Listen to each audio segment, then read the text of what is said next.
तो अब हम फिजिकल केमिस्ट्री के प्रैक्टिकल को करेंगे।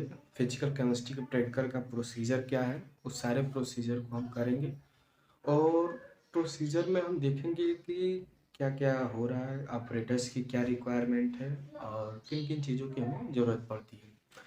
तो आइए अब हम आगे देखते हैं इसमें। देखिए, ये जो फिजिकल केमिस्ट्री है, फिजिकल केमिस्ट्री के ऑब्जेक्ट में जो हमको डिटरमाइन करना होता है वो हमें K2Cr2O7 पोटेशियम डाइक्रोमेट की नोन और अननोन सोल्यूशन का हमें स्ट्रेंथ मेजर करना रहता है। तो अब देखिए उसका स्ट्रेंथ कैसे मेजर करते हैं हम, उसके लिए रिक्वायरमेंट ऑपरेटर्स क्या होता है।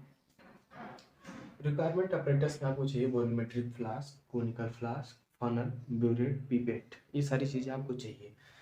कोनिकल फ्लास्क क्या होता है आपकी स्क्रीन पे दिखाई दे रहा होगा, फिर वॉल्यूमेट्रिक क्या होता है वो आपकी स्क्रीन पे दिखाई दे रहा होगा, कॉनिकल क्या है ये भी आपकी स्क्रीन पे दिखाई दे रहा है, फनल क्या है ये भी दिखाई दे रहा है, ब्यूरेट क्या है ये भी आपको दिखाई दे रहा है आपकी स्क्रीन पे, पीपेट क्या है पीपेट भी आपको दिखाई देगा। अब इसके साथ आपको क्लैंप की भी जरूरत पड़ती है, तो क्लैंप भी आपकी स्क्रीन पे दिखाई दे रही है। अब देखिए, ये स्ट्रेंथ को मेजर करने के लिए हमको दो टाइप के सोल्यूशन चाहिए। जो पहला सोल्यूशन होता है वो नोन सोल्यूशन होता है और दूसरा हमारा अननोन सोल्यूशन होता है। अननोन सोल्यूशन मतलब उस सोल्यूशन में जो K2Cr2O7 की जो मात्रा है वो मात्रा हमें दी हुई नहीं होती है, जबकि नोन वाले में हमको मात्रा पता होता है। तो हम पहले नोन का करते हैं फिर अननोन का करते हैं। नोन वाले सोल्यूशन में आप क्या करेंगे, सबसे पहले कि आप 0.163 ग्राम 0.163 ग्राम K2Cr2O7 लेंगे मेजर करके, और उसके बाद से वॉल्यूमेट्रिक फ्लास्क में 100 ml डिजिटल वाटर में 100 ml के डिजिटल वाटर में आप इसका सोल्यूशन बनाएंगे। कितना ml बनाएंगे? 100 ml। 100 ml सोल्यूशन बनाने के बाद से उस सोल्यूशन को हम ब्यूरेट में, ब्यूरेट के बारे में आपको बता रहा हूँ। ब्यूरेट क्या होता है, ब्यूरेट में आपको 0 लेवल तक भरना है। कहाँ तक भरेंगे? 0 लेवल तक भर लेंगे ब्यूरेट में। किस सोल्यूशन को भरेंगे? इसी सोल्यूशन को।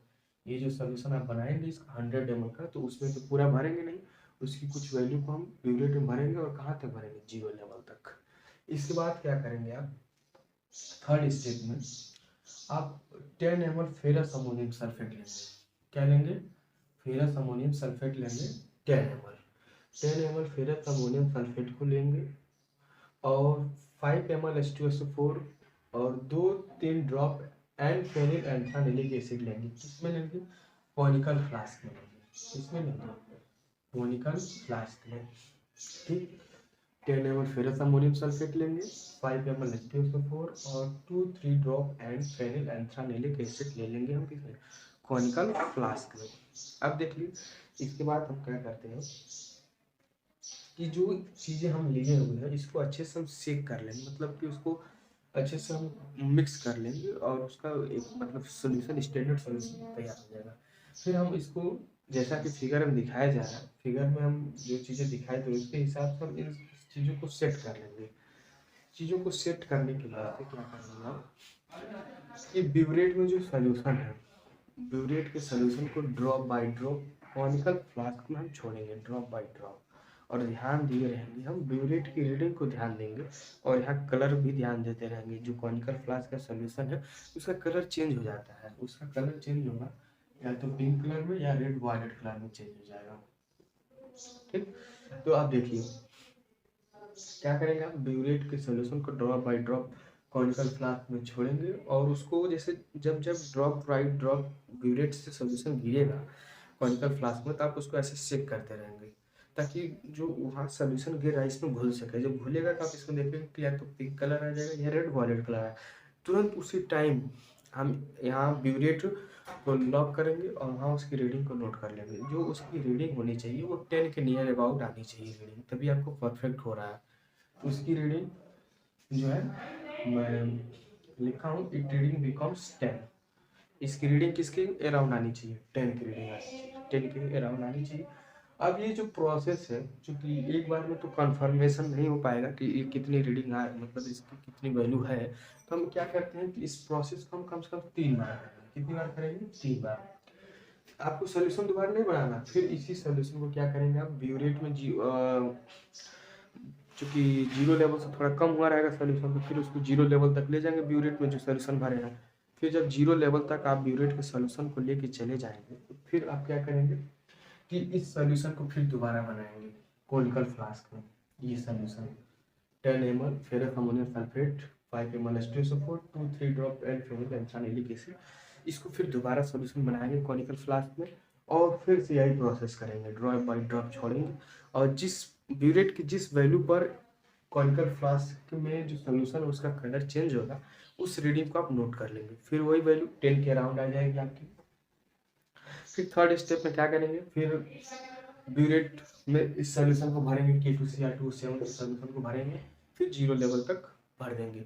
फिर क्या करेंगे, फिर हम इस सोल्यूशन को तीसरी बार बनाएंगे, इसलिए मैं लिखा हूँ 3 टाइम। फिर तीसरी बार सोल्यूशन को बनाएंगे और तीसरी बार सोल्यूशन को बनाने के बाद से आप फिर यही प्रोसेस ब्यूरेट से सोल्यूशन को ड्रॉप बाई ड्रॉप छोड़ेंगे। ड्रॉप बाई ड्रॉप छोड़ने के बाद से आप उसमें उसके ब्यूरेट की रीडिंग को देखते रहेंगे और यहाँ सोल्यूशन के कलर को भी देखते रहेंगे। इससे सोल्यूशन कलर चेंज होगा, ब्यूरेट को लॉक कर देंगे। फिर देखेंगे उसकी वैल्यू जो है ब्यूरेट में रीडिंग 10 के अराउंड आ जाएगी, फिर उसको नोट कर लेंगे। अब इस तरह से आपके पास टोटल 3 रीडिंग आ जाएगी। कितनी रीडिंग आ जाएगी? 3 रीडिंग। तीनों रीडिंग का आप एवरेज निकालेंगे। तो मैंने जब प्रैक्टिकल किया था तो ये वैल्यू हमारी आई थी 10.3, 10.1, 10.3। इन तीनों को हम एवरेज निकाल लेंगे, कितना आएगा 10.23। ये कितना आएगा एम एल में आ जाएगा। ठीक, तो ये रहा पूरा प्रोसेस आपका किसके लिए, नोन सोल्यूशन का। किसका रहा? नोन सोल्यूशन का ये रहा। इसके बाद से जब नोन सोल्यूशन का कर लेते हैं तो हम इसके बाद से अब चलते हैं अननोन सोल्यूशन पे। अननोन सोल्यूशन का कैसे करेंगे, तो अननोन सोल्यूशन में कुछ नहीं ज़्यादा करना रहता है आपको, सिर्फ यही प्रोसेस रहेगा। आप बस अननोन सोल्यूशन में क्या करेंगे, ये आपका जो प्रोसेस मैं बना रहा हूँ ये रहेगा आपका किसका, अननोन सोल्यूशन का। अननोन सोल्यूशन वाले में आपको ये चीज़ नहीं दी हुई है, कितना है ये मेजर नहीं रहेगा, ये चीज़ आपको नहीं दिया हुआ रहेगा कि कितना वेट है K2Cr2O7 का उस पर्टिकुलर सोल्यूशन में, ये आपको नहीं दिया रहेगा। आपके सामने वहाँ पे अननोन सोल्यूशन एक बहुत बड़े कॉनिकल फ्लास्क में रखा रहेगा, उसमें जाएंगे आप और पीपेट की सहायता से, पीपेट जो होता है अब आपकी स्क्रीन पे दिखाई दिया रहा होगा, पीपेट, पीपेट की सहायता से आप क्या करते हैं, पीपेट की सहायता से हम सोल्यूशन को खींचते हैं। ऐसे पीपेट की सहायता से सोल्यूशन को केयरफुली खींचते हैं और पीपेट में एक जो कि फिक्स पॉइंट रहती है उस पॉइंट तक हम सोल्यूशन को खींच लेते हैं और लाकर उसको हम किस में भरते हैं, ब्यूरेट में भरते हैं। किस में भरते हैं? ब्यूरेट में भरते हैं। कहाँ तक भरते हैं? जीरो लेवल तक। यही एट जीरो लेवल तक हम पीपेट से सोल्यूशन को खींचेंगे और जीरो लेवल तक भर देंगे। जीरो लेवल तक भरने के बाद यही प्रोसेस करेंगे हम, फेरस अमोनियम सल्फेट का सोल्यूशन बनाएंगे कॉनिकल फ्लास्क में और फिर जैसा कि फिगर में दिखाया जा रहा है आप वैसा सेट करेंगे। फिर ब्यूरेट से drop by drop conical flask में आप सोल्यूशन को गिराएंगे और एक समय 2-3 मतलब 3-4 ड्रॉप गिरने के बाद से ब्यूरेट से 3-4 ड्रॉप जब सोल्यूशन गिर जाएगा तो आप उसमें देखेंगे कि जो उसका कलर है कॉनिकल फ्लास्क का जो सोल्यूशन का कलर वो चेंज हो जाएगा। तो जैसे ही चेंज होगा ब्यूरेट को लॉक करेंगे और ब्यूरेट की रीडिंग को नोट कर लेंगे। वो रीडिंग बिकम्स अराउंड 10 होनी चाहिए। ऐसा आप एक बार करेंगे, फिर से दूसरी बार में भी वही काम करेंगे, फिर कॉनिकल फ्लास्क में सॉल्यूशन बनाएंगे, सेम यही प्रोसेस करेंगे, फिर रीडिंग नोट करेंगे, फिर तीसरी बार में ये सॉल्यूशन बनाएंगे और ये सेम प्रोसेस करके आप क्या करेंगे, रीडिंग को नोट करेंगे। तो मैं जब ये किया था तो मेरी रीडिंग ये आई थी 10.5, 10.6 और 10.6। फिर मैं इसका जब आप एवरेज निकालेंगे तो इसका एवरेज 10.56 आ जाएगा, 10.56। तो ये आपका किसका हो गया, अननोन सोल्यूशन का हो गया। अब यहीं तक आपका काम खत्म नहीं होता, अब आपको क्या करना रहता है कि जो भी नोन और अननोन सोल्यूशन का अब जो टाइट्रेशन किए हैं तो उस टाइट्रेशन के जरिए आपको सोल्यूशन का स्ट्रेंथ निकालना रहेगा। तो कैसे स्ट्रेंथ को निकालते हैं, देखिए स्ट्रेंथ निकालने के लिए आपको ज़्यादा कुछ नहीं करना है, बस थोड़ा सा कैलकुलेशन करेंगे आपका स्ट्रेंथ मेजर हो जाएगा। और अगर हो सके तो आप अगर ये सारी चीज़ें नहीं कर पा रहे हैं, आपको लग रहा है कि ये सारी चीज़ें आपके लिए थोड़ी-सी भारी होती जा रही हैं, तो उसमें आपको कुछ ज़्यादा नहीं करना है। आप अपने सेटअप पे जाइए, सारी चीज़ों को निकाल कर रख दीजिए और वहाँ पे आप बस खड़े रहिए, थोड़ा-सा इधर-उधर करते रहिए, लेकिन आप एक काम करिए कि आपकी फ़ाइल की जो रीडिंग है और जो चीज़ें प्रोसीजर है, उसको पूरा रट जाइए। आप रट जाइए और पूरी रीडिंग को नोट कर मतलब याद कर लीजिए और जाके एग्ज़ाम की कॉपी में सेम-सेम वही लिख दीजिए, बस काम खत्म। प्रोसीजर आपको पता है, भले से आप नहीं कर पा रहे हैं, प्रोसीजर मुझे कि बताने और करने में बहुत अंतर होता है।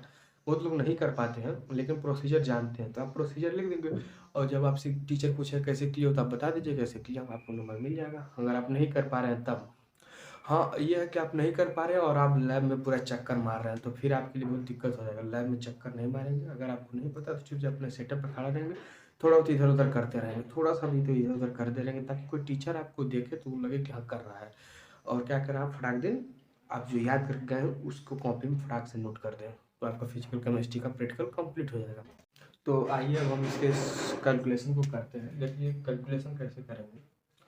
कैलकुलेशन में कुछ नहीं करना, आपको बस थोड़ा सा ध्यान देना है। फार्मूला अगर आपको याद है तो आप कैलकुलेशन कर लेंगे। कैलकुलेशन जो इसका स्ट्रेंथ का फार्मूला होता है, स्ट्रेंथ इज इक्वल टू होता है 10 into W upon V known upon V unknown, V known upon V unknown. अब देखिए 10 इंटू डब्ल्यू क्या है, जो K2Cr2O7 का जो हम मास लिए थे वही वैल्यू है।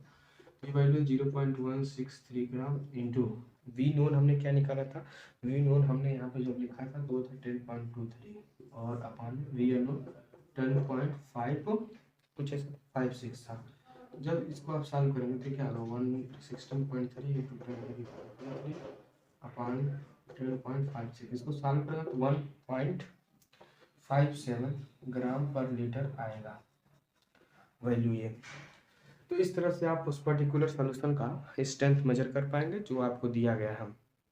अब इसके बाद हम नेक्स्ट वीडियो में ऑर्गेनिक का कैसे प्रैक्टिकल करना है आपको वो हम बताएंगे और उसके अगले वीडियो में इनऑर्गेनिक, मतलब ये वीडियो टोटल प्रैक्टिकल एग्जाम का जो है 3 पार्ट में होने वाला है, तो हम इसको 3 पार्ट में कवर करेंगे। तब तक बने रहिए हमारे साथ और पढ़ाई करते रहिए, क्योंकि आपका एग्जाम भी 12 अप्रैल से आ गया है, तो ध्यान दीजिए चीज़ों को थोड़ा सा और पढ़ाई करते रहिए। धन्यवाद।